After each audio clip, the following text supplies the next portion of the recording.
কেন? তাবলীগী জামাত ও জামাত ইসলামের মধ্যে পার্থক্য কি? এটা হচ্ছে প্রথম প্রশ্ন।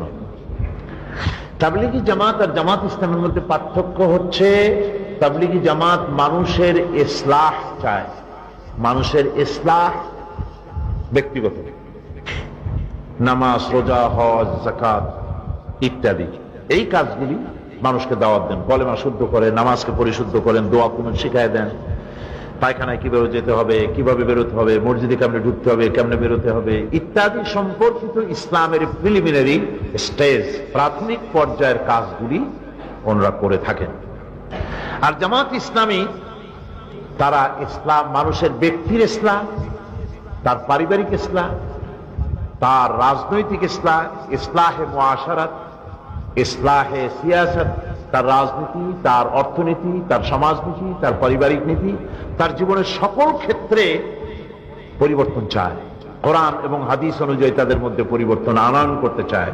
সুতরাং একটাকে যদি প্রাইমারি বলা যায় তো অন্যটাকে বিশ্ববিদ্যালয় বলা যায়। এখন প্রাইমারি স্কুল যদি দাবি করে যে আমরা সব, তাহলে তো বিশ্ববিদ্যালয়ের কোনো মূল্যই থাকে না। প্রত্যেকটার ক্ষেত্র আলাদা। প্রাইমারি আছে বলেই তো হাই স্কুলগুলি বাঁচে। প্রাইমারি স্কুল হচ্ছে ফিডার সেন্টার, এই ফিডার সেন্টার আছে বলে হাই স্কুল বাঁচে, হাই স্কুল আছে বলে কলেজ বাঁচে, কলেজ আছে বলে বিশ্ববিদ্যালয় বাঁচে। প্রাইমারি বন্ধ করে দেন, আপনার হাই স্কুল, কলেজ, ইউনিভার্সিটিতে 5-10 বছর পর আর একটাও ছাত্র পাওয়া কথা ঠিক কিনা? সুতরাং তাবলীগী জামাত একটা গুরুত্বপূর্ণ কাজ করতেছেন। আমি আমার অন্তরের অন্তঃস্থল থেকে তাদেরকে শ্রদ্ধা জানাই, মোবারকবাদ জানাই, আমি তাদেরকে সম্মান করি, মহব্বত করি। আমি আমার জিন্দেগিতেও কখন তাবলীগী জামাতকে কটূক্তি করিনি, আমি সব সময় তাদেরকে সম্মান করি। তারা বিরাট কাজ করছে। আমার পক্ষে সম্ভব নয় মসজিদে মসজিদে গিয়ে, বিভিন্ন জায়গায় গিয়ে গিয়ে কালেমা তাইয়্যিবা একজন একজন করে ডোর টু ডোর শেখানো। আল্লাহর মেহেরবানি আমাদেরই ভাই, ওনারা দেশে বিদেশে, বাড়ি বাড়ি, মসজিদে মসজিদে গিয়ে এই কাজগুলি করতেছেন, আলহামদুলিল্লাহ। এখন অভাবটা হচ্ছে এই যে আমাদের পারস্পরিক স্বীকৃতি নাই। দ্বিতীয় প্রশ্ন যেটা বলা হয়েছে, তাবলীগ জামাত জামাতের বিরোধিতা করে কেন? এটি একটি অন্যায়, এটি করা উচিত নয়। আপনি তো একা কিছু করতে পারবেন না, বিরাট পৃথিবী, শত শত কোটি মানুষ এখানে বাস করে, আপনার একার পক্ষে এগুলি সম্ভব নয়। সুতরাং আপনি আপনার কাজ করুন, আমাদেরকে আমাদের কাজ করতে দিন। আপনারা আমাদেরকে ভালোবাসুন এবং কিছু কাজ করতেছি তার স্বীকৃতি দেন, আমরাও আপনাদেরকে স্বীকৃতি দিয়েই রাখছি। সুতরাং বিরোধিতা কেন?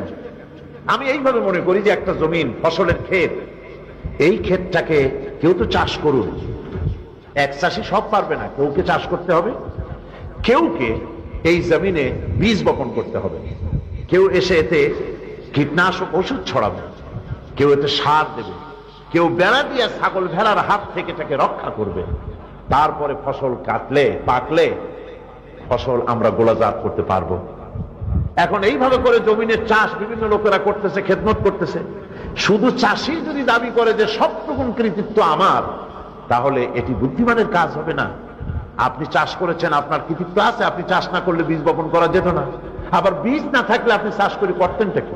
আবার যিনি কীটনাশক ওষুধ ছড়াইছেন, তিনি কীটনাশক ওষুধ না দিলে আপনার ওই বোকার ফসল পোকায় খায়, পোকায় খাইয়ে যেত। সুতরাং এই কাজগুলি আমাদের দেশে আলেম ওলামা বিভিন্ন ফ্রন্ট থেকে কাজ করছে। যদি তাবলীগী জামাতের ভাইয়েরা কেউ মনে করেন যে মাদ্রাসার কোনো দরকার নাই, এই মোবাইল মাদ্রাসা হলেই চলবে, এর মাধ্যমে সারা দুনিয়ার মানুষ আমরা হেদায়েত করব, এ কথা ঠিক না। আলেমের মর্যাদা আছে, ইলমের মর্যাদা আছে। মৌলানা খতিবে আজম মৌলানা সিদ্দিক আহমদ রহমতুল্লাহ আলাইহ, নাম নিশ্চয়ই শুনেছেন আপনারা। তার মুখে শুনেছিলাম তিনি এক ওয়াজের মধ্যে বলতেছিলেন যে এক মৌলভী সাহেবকে নাকি এক বুড়ি দাওয়াত দিয়েছে। তো সেখানে গিয়ে মৌলভী সাহেব দোয়া দুরুদ করেছে, তারপর খাইতে দিয়েছে। খাবারের পরে খাবার দিয়েছে তরি তরকারি ছিল, মুরগি, কচু এ দিয়ে রান্না করেছে খুব সুন্দর করে। মৌলভী সাহেব খেয়ে বলছেন, বুড়িমা রান্না এত সুন্দর হয়েছে আপনার, এই যে মুরগি দিয়ে যে কচু তরকারি রান্না করেছেন এত মজা হয়েছে, ঝোলটা খাইলাম, জোশটা এত মজা হয়েছে, মুরগি আপনি জবাব না দিলেও পারতেন, এত মজা হয়েছে ঝোল। বুড়ি বলছে, মৌলভী সাহেব জোশ মজা হয়েছে তো মুরগির কারণে, এটা আন্দাজে কেমনে মজা হবে? সুতরাং তাবলিগি জামাতে যে মজা, এই মজা তো আলেমদের কাছ থেকে আসছে। মাওলানা ইলিয়াস সাহেব রহমতুল্লাহ আলাইহি একজন আলেম ছিলেন, কাজী মাদ্রাসার দরকার নেই, আলেমদের দরকার নেই, এগুলো ঠিক না। যারা ওয়াজ নসিহত করছেন তাদের গুরুত্ব আছে, যারা মাদ্রাসা ইমাম মসজিদ ইমামতি করছেন তাদের গুরুত্ব আছে, যারা ইসলামের বইপত্র লিখছেন তাদের গুরুত্ব আছে, যারা ইসলামের নামে রাজনীতি করছেন, আপনি করছেন না রাজনীতি, তাবলিগ জামাতের ভাইরা আপনারা রাজনীতি করছেন না, কিন্তু গভর্নমেন্ট যে সমস্ত অন্যায় কাজ করছে তার প্রতিবাদ তো কাউকে না কাউকে করতে হবে। সেই প্রতিবাদটা কে করবে? পার্লামেন্টে আল্লাহ পাক আমাকে নিয়েছেন, কৃতিত্ব সবটা আল্লাহ পাকের। ওইখানে স্পিকারকে মাথা ঝুঁকাইয়া তারপরে সম্মান প্রদর্শন করতে হয়। রুলস অফ প্রসিডিওর লেখা আছে 263 নম্বর বিধিতে পরিষ্কার লেখা। স্পিকার নিজে এবং যত লোক এখানে যাতায়াত করবে সংসদ সদস্যরা অবশ্য, তারা যাওয়ার সময় বেরোবার সময় সর্ব অবস্থায় স্পিকারকে মাথা নিচু করে তাকে সম্মান প্রদর্শন করতে হবে। আমি প্রথম দিনেই এই দৃশ্য দেখলাম, কিন্তু প্রতিবাদ করব কিভাবে আমার জানা নাই। পার্লামেন্টারি নর্মস আছে আলাদা, সেগুলি জানতে হবে। এ জানতে আমার 3-4 দিন লেগেছে। আমি রুলস অফ প্রসিডিওর পড়লাম, এর প্রতিবাদ কেমনে করতে হবে সে ধারা আমি বের করে ফেললাম। সেই ধারার উপরে আমি দাঁড়িয়ে বক্তব্য রাখলাম যে কোন মানুষ, কোন মুসলমান আল্লাহ রাব্বুল আলামিন ছাড়া কোন মানুষের সামনে সম্মানের জন্য মাথা নত করতে পারবে না। এটা সুস্পষ্ট শিরক। কোরআন দিয়ে হাদিস দিয়ে বুঝাল। আলহামদুলিল্লাহ পুরো হাউস বুঝলো। স্পিকার সাহেব ঘোষণাই করলেন আমি আপনার সাথে একমত। আলহামদুলিল্লাহ। এখন ওই পার্লামেন্টে তো আপনি যান নাই, আল্লাহ আমাকে নিয়েছিলেন বলে রাজনীতি করি বলেই ওখানে যেতে পেরেছি, এবং এই শীত থেকে অন্তত পার্লামেন্টকে রক্ষা করা গেছে আলহামদুলিল্লাহ। সেখানে দাঁড়িয়ে দাঁড়িয়ে তারা নীরবতা পালন করবে। আওয়ামী লীগের একজন সম্মানিত সদস্য মারা গেলেন, হবিগঞ্জের জনাব শরীফুদ্দিন সাহেব, উনি ইন্তেকাল করেছেন। প্রস্তাব উঠল পার্লামেন্টে যে আসুন আমরা ওনার সম্মান নীরব হয়ে দাঁড়াই। আমি বললাম মাননীয় স্পিকার, নীরবতা অবলম্বন করে আমরা ওনার রুহের উপরে কি বাড়াইতে পারবো? আমরা তো আমাদের মা বাপের রুহের ব্যাপারে এই ধরনের প্রহসন করি না। আমার মা বাপের, আমাদের মা বাপের কবরের কাছে যখন দাঁড়াই অবশ্যই সেখানে গিয়ে আমরা কোরআন শরীফ পড়ি, দরুদ পড়ি, তাদের জন্য দোয়া করি। এইভাবে নীরব হয়ে দাঁড়ায় থেকে লাভটা কি? তারা কি, আচ্ছা আপনি বলেন, এতে যদি লাভ হয়, ওনার রুহু যদি কিছু পায়, 5 মিনিট কেন, আমরা সারাক্ষণ খাড়াই থাকি, কপালে যা আসতেই হোক। আর কিছুই যদি না হয় তাহলে আসুন, এটা তো আমার মাহফিল না। আমার মাহফিল হলে আমি নিজেই বলতাম যে আপনারা দরুদ শরীফ পড়েন বা সূরা পড়েন, এটা আপনার।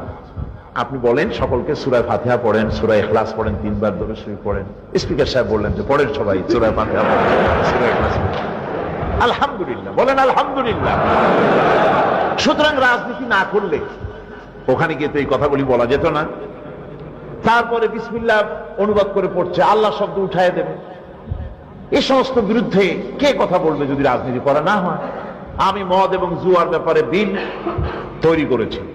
আমি এখানে বসে থাকিনি, এখানে এসেছি, আমি বইপত্র ইত্যাদি সাথে করে নিয়ে এসেছি, এবং এই কয়দিনে আমি ফাঁকে ফাঁকে মদ এবং জুয়ার সম্পর্কে বিল রেডি করে ফেলেছি। আগামী সংসদে আল্লাহ যদি আমাকে বাঁচায় রাখেন, মদ জুয়াকে উৎখাত করার জন্য বিল উত্থাপন করব ইনশাআল্লাহ। তো এগুলি তো ওয়াজ নসিহত করে বন্ধ করা যাবে না। আমি তো 3 যুগ ওয়াজ করেছি, 3 যুগ, একটানা 36 বছর। সুদ জুয়া জেনা ব্যভিচার বন্ধ করতে তো পারিনি। এই সিস্টেমে বন্ধ হবে ইনশাআল্লাহ। পার্লামেন্টে যদি এটা আইন হয়, কারো ওয়াজ করা লাগবে না, কোনো পীর সাহেবের ওয়াজ করা লাগবে না, কারো দোয়া করা লাগবে না। বিনা দোয়ায় আর বিনা ওয়াজে সুদ বন্ধ হয়ে যাবে। গভর্নমেন্ট যদি বিল অ্যাকসেপ্ট করে, সুদ বন্ধ হয়ে যাবে, ঘুষ বন্ধ হয়ে যাবে, জেনা বন্ধ হয়ে যাবে। এটা আইন পাশের জায়গা। সুতরাং যারা রাজনীতি করে, ইসলামের রাজনীতি, এবং এই পথে রাজনীতি করতে গিয়ে মারা যায়, তাদেরকে একটু সম্মান করেন, তাদের জন্য একটু দোয়া করেন, বলেন যে আমি ইসলামের কাজ করছি, ওরাও ভালো কাজ করতেছে। আপনি এই কথা বলার দরকার নাই যে আপনারা জামাত ইসলামী করেন, বলার দরকার নাই, কিন্তু তারা ভালো কাজ করছে স্বীকৃতিটা দেন। তাদের বিরুদ্ধে বদনাম করে, ফতোয়া দিয়ে, গালাগালি করে লাভটা কি? আমি সকলকে উদার হওয়ার জন্য বিনীত অনুরোধ জানাই, আসুন আমরা উদার হই, আমরা পরস্পরকে ভালোবাসতে শিখি, আল্লাহর কারণে, রাসূলের কারণে আমাদের পরিচয়টা বড় করতে শিখি, তাহলে ইনশাআল্লাহ আমাদের কামিয়াবি কেউ